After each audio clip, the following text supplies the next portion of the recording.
এইরকম একটা জঘন্যতম ক্রাইমের জন্য যার যাবজ্জীবন নয় মৃত্যুদণ্ডের মতো সাজা দেওয়া দরকার ছিল, এবং তার সঙ্গে আরো একটা গ্যাপ, আমরা পুরো অর্ডারটা পড়বো, আরো যদি কোনো গ্যাপ থাকে, গ্যাপে আরো কারা কারা জড়িত আছে সেগুলো খুঁজে যদি বার করার একটা জায়গা থাকে, আমরা মনে করি কমপ্লিট জাস্টিস হলো না, জাস্টিসের একটা পার্ট হলো, এবং বিচারক যেটা ভেবেছেন সেটা করেছেন, কিন্তু এরপরেও আইনের নিয়ম আছে যে আরো উচ্চতর কোর্টে সেটার বিচার হয়। আমরা বিভিন্ন ক্ষেত্রে দেখেছি আর্থিকের আগে ফারাক্কা কিংবা জয়নগরে ফাঁসি হয়েছে, সেক্ষেত্রে এক্ষেত্রে ফাঁসি হলো না, বিষয়টা কিভাবে দেখছি? সেখানে রাজ্য রাজনীতি তোলপাড় হয়ে গিয়েছিল এই ঘটনা। দেখুন, আমরা এই জন্যই দুটো পার্ট আছে, একটা পার্টে আমরা মনে করছি যে তাহলে আরো আরো অপরাধী আছেন যারা এর পাশেও রয়ে গেছেন, বিচারক মনে করেছেন যে এর চেয়ে হয়তো আরো কোনো ভিন্ন অপরাধকারী বাইরে ঘুরে বেড়াচ্ছে, তাকে সিবিআই ধরে আনুক। তো আমরা আশাবাদী যে একটা একটা শাস্তি যেটা ম্যাক্সিমাম হওয়া উচিত ছিল সেটা ম্যাক্সিমাম হয়নি, কিন্তু তার সঙ্গেও আমরা মনে করি হায়ার কোর্ট যেগুলো আছে সেগুলোতে আমরা আরো ভালো করে আমাদের সাধারণ মানুষের যে প্রশ্ন এবং বিচার কমপ্লিট জাস্টিসের যে পার্টটা, সেই পার্টটার জন্য আমার মনে হয় এখনো বাকি আছে, গ্যাপ আছে, যুদ্ধ চলছে। আসলে কেন এই কথা বলছো? তোমরাই তো সিবিআই দাবি করেছিলে, এখন তোমরাই সেই সিবিআই তদন্তের হওয়ার পরে তারপরে তো এই বিচার প্রক্রিয়া, তারপরে কেন ভরসা রাখতে পারছো না? দেখুন, এইটা একটা ভরসা রাখার ব্যাপার নয়, উদাহরণ হিসেবে আপনি মনে করতে পারেন আমার খিদে লেগেছে বা তেষ্টা পেয়েছে, আমি জল বা খাবার পেয়েছি, মানে এই নয় যে জল খাবারে কোনো রকমের এটা ইনস্টিটিউশন। সিবিআই চাওয়া এবং না চাওয়া, আসা না আসা সবারই অধিকারের মধ্যে। সুপ্রিম কোর্ট এই কেসে কনসিডার করছে, আমার মনে হয় লোয়ার কোর্টে যে জাজমেন্ট হলো এর সঙ্গে আরো পার্ট আছে যেটা হায়ার কোর্টে গিয়ে আরো অনেক কিছু রিভিল হয়, এবং এই দেশে ভারতবর্ষে এর আগে অনেক ইতিহাস আছে যে লোয়ার কোর্টের জাজমেন্ট আলাদা হয়েছে, হায়ার কোর্টের জাজমেন্ট আলাদা হয়েছে, কারণ প্রত্যেকটা জাজমেন্টের তথ্য প্রমাণের জায়গাগুলো বিভিন্ন জায়গায় বিভিন্ন ভাবে প্রমাণ হয়, এবং এরকমও আমরা দেখেছি একটা ইনভেস্টিগেশন রি-ইনভেস্টিগেশন হয়েছে, আর এগেন রি-ইনভেস্টিগেশন। আমরা এখানে মনে করি না যে এটা একটা কমপ্লিট জাস্টিসের কমপ্লিট জায়গা এসছে। হ্যাঁ, বলতে পারেন এটা একটা লোয়ার কোর্টের একটা পার্ট অফ জাস্টিস আমরা দেখলাম আজকে, কিন্তু যেহেতু একটা সর্বোচ্চতম যেটা শাস্তি হয়নি, তাহলে আমরা মনে করি যে কেউ এখনো জড়িত আছেন যারা যোগ্য, তাদেরকে খুঁজে বার করতে হবে এবং এই ইনভেস্টিগেশনটা চালাতে হবে, যাতে হাইকোর্টে যাবে। অবশ্যই অবশ্যই আমরা আজকে বলে না, এটা আমাদের প্রথম দিন থেকেই আমাদের দৃঢ়তা যে এই কেসটার জন্য ম্যাক্সিমাম, এবং সুপ্রিম কোর্টে এই কেসটার পার্ট আছে, আপনারা জানেন তো, ম্যাক্সিমাম এই খুন এবং মার্ডার ম্যাক্সিমাম শাস্তি সমাজে একটা দেখার মতো জায়গা করার জন্য আমরা যতদূর যুদ্ধ করতে হয় করবো, এবং সাধারণ মানুষ যেভাবে আমাদের সঙ্গে যুদ্ধে আছেন সবাই আমরা সম্মিলিত হবে হায়ার থেকে হায়ার যুদ্ধে গিয়ে আমরা দেখছি যে এটা একটা ভিন্ন ষড়যন্ত্রের একটা ফাইনাল জায়গা হলো যে এখানে যারা দোষী, যারা আসল দোষী তাদেরকে ছাড় দিয়ে একজনকে স্টেটমেন্ট করা হলো। আমরা বলছি না সঞ্জয় রায় দোষী নয়, কিন্তু সঞ্জয় রায় একা নয়, তার সাথে আরো অনেক মাথা আছেন, তাদেরকে কাউকে কিছু করা হলো না। আজকে একটা জিনিস আমরা বুঝতে পারছি না, সঞ্জয় রায় যদি একা দোষী হবে তাহলে এত তথ্য লোপাট কিসের জন্য? কেন এত এই যে প্রিন্সিপালের মতো আইনজীবীকে কেন নিয়োগ করা হলো? সঞ্জয় রায়কে কলকাতা পুলিশ গোড়া থেকেই বলছে সঞ্জয় রায় দোষী। শুধু সঞ্জয় রায় যদি একা দোষী হবে তাহলে এই তথ্য প্রমাণ ব্যাপারে এত তৎপরতা কেন?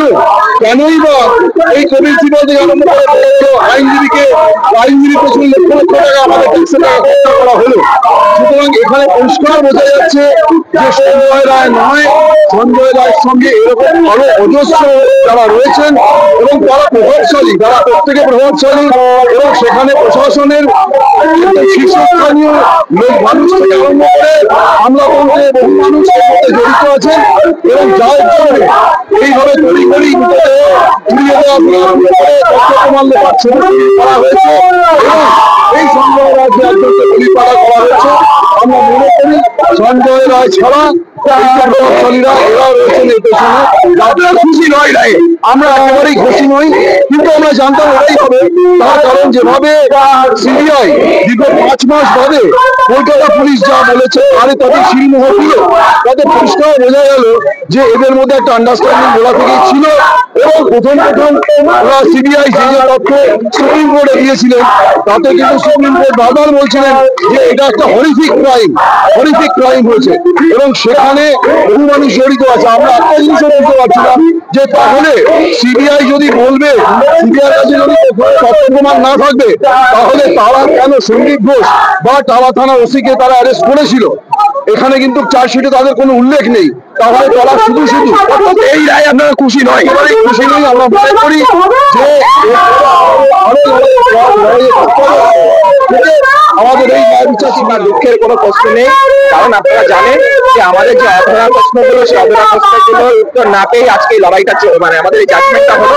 মানে একটা সিবিআই যেরকম চার্জশিট দিয়েছে তার উপর ভিত্তি করে জাজমেন্ট এসেছে। আজকে সন্দীপ ঘোষ টালা থানার ওসি তথ্য প্রমাণ লোপাট করেছে, আজকে প্রাইমারি চার্জশিটে প্রমাণিত হয়েছে। তাহলে যত তাদেরকে ছেড়ে দেওয়া হলো, তাদের বিরুদ্ধে সাপ্লিমেন্টারি চার্জশিট দেওয়া হলো। ডিএনএ সলভ করতে মাল্টিপল ডিএনএ, সেই ডিএনএ গুলো তাদের, সেই উত্তর আমরা পেলাম না। আমরা উত্তর পেলাম না যে সিবিআই যে সিসিটিভি ফুটেজ সেখানে 68 জন দেখা গেছে, একজনকে যারা চিনতে পেরেছে। এটা একটা বাচ্চাও বলবে একটা হাস্যকর বিষয়। তারা যে আত্মসত্ত্ব চার্জশিট দিয়েছে তার ভিত্তিতে জাজমেন্ট হয়েছে। ফলে এই উত্তরগুলো পাওয়ার জন্য আমাদের লড়াই চলবে। আর প্রথম কথা হচ্ছে আমার মুখ্যমন্ত্রী, যিনি আইনমন্ত্রী, স্বাস্থ্যমন্ত্রী, তিনি মানুষকে বোকা বানিয়ে আজকে এই যে ঘটনা ঘটাচ্ছে, বিচার আমি একা সঞ্জয় এই ঘটনা ঘটিয়েছে, কিন্তু এর অনেকগুলো অর্থ আছে। আমরা দেখছি, আমরা প্রথম দেখছি যে সিবিআই অনেক কিছু উদ্ধার করেছে, নথি গোপনীয় কিছু, মানে সেগুলো সব প্রমাণযোগ্য আর কি, অনেকের সাথে জড়িত, এটাও দেখেছি। কিন্তু তারপরে দেখছি যে বেডটায় টাকা হয়েছিল, সেই বেডটায় কোনো প্রমাণ নেই, কোনো ধস্তাধস্তি প্রমাণ নেই, রক্ত নেই। তাকে কোথায় তাকে তারা হয়েছিল আর তারা তাকে ধরে গেছিল, সরকার এটা করতে পারে না। মানুষকে বারবার বোকা বানিয়ে আজকে এখানে রাস্তায় নামিয়েছে। এটা সরকার এটা করতে পারে না। সন্ধ্যা যদি বসে সাজা পাক, কিন্তু আমরা চাই মুখ্যমন্ত্রীকে দেখা হোক, গ্রেফতার করা হোক, তাকে ডেকে আজকে তাকে বিদায় করা হোক। যে আমাদের দাবি, আমাদের কথা, বাংলার কথা, মুখ্যমন্ত্রী জড়িত, প্রতিটা মানুষ আছে, গ্রামের মধ্যে প্রতিটা মানুষ আছে। এই নৃশংসতা, একটা ছোট বাচ্চা বসে সে মেনে নিতে পারছে না, আজকে এখানটায় দাঁড়িয়েছে। তাই আজকে আমরা এসেছি তার প্রতিবাদ করতে। এই প্রতিবাদ চলবে। কেন্দ্রীয় সরকার আর রাজ্য সরকার আঘাত হয়ে আজকে আমাদের দেশের রাজ্যের মানুষকে বিপদের মুখে ঠেলে দিচ্ছে, ভয়াবহ বিপদের মধ্যে ঠেলে দিচ্ছে, এটা মানা যায় না। তাই আজকে আমরা রাস্তায় এসেছি। আমরা 12 বছর বিচার পাইনি, তা সত্ত্বেও যেখানে যা ঘটনা ঘটছে, আমরা চাচ্ছি এসব ঘটনাগুলো, এই ঘটনা কিন্তু বন্ধ হোক। কিন্তু তা বন্ধ না করে মানুষকে ভিক্ষা দিয়ে, চাল দিয়ে ভোটে মানে ক্ষমতায় থাকার জন্য মানে নানান প্রচেষ্টা করে যাচ্ছেন, উনি নানান ঘোষণা করছেন। আসল ঘটনা আজকে কোনো মতো এত বড় ঘটনা আজকে সন্ধ্যায়টা দোষী করে সারা রাজ্যের মানুষ বানিয়ে বসে রাখতে চেয়েছে।